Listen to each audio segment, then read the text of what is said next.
अस्सलाम वालेकुम। मेरा नाम रुखसाना कादर रनमनी है। मैं 8वीं जमात में पढ़ती हूँ।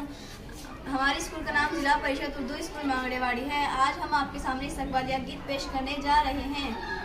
खुश आमदीद बहरे करम जो तशरीफ आप लाए हैं, सहने उफक से जगमग सितारे आंखें बिछाने आए हैं। खुश आमदीद बहरे करम जो तशरीफ आप लाए हैं, सहने उफक से जगमग सितारे आंखें बिछाने आए हैं। आया है कौन बन के बाहर, कलियां भी मुस्कुराती है, बादे नसीम सहने चमन में फूलों को गुदगुदाती है। हुस्ने नजर से महफिल में आज दीवारें जगमगाती है, हुस्ने नजर से महफिल में आज दीवारें जगमगाती है।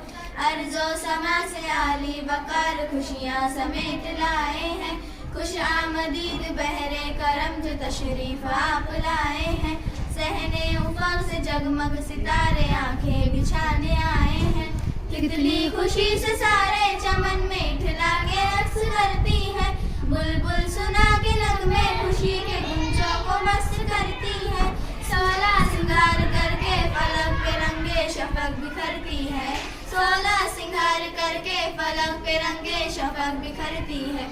खुर्शीद बन के आए हैं आप, जर्रे भी जगमगाते हैं, खुश आमदीद बहरे करम जो तशरीफ आप लाए हैं, सहने उफक से जगमग सितारे आंखें बिछाने आए हैं। खुश आमदीद बहरे करम जो तशरीफ आप लाए हैं।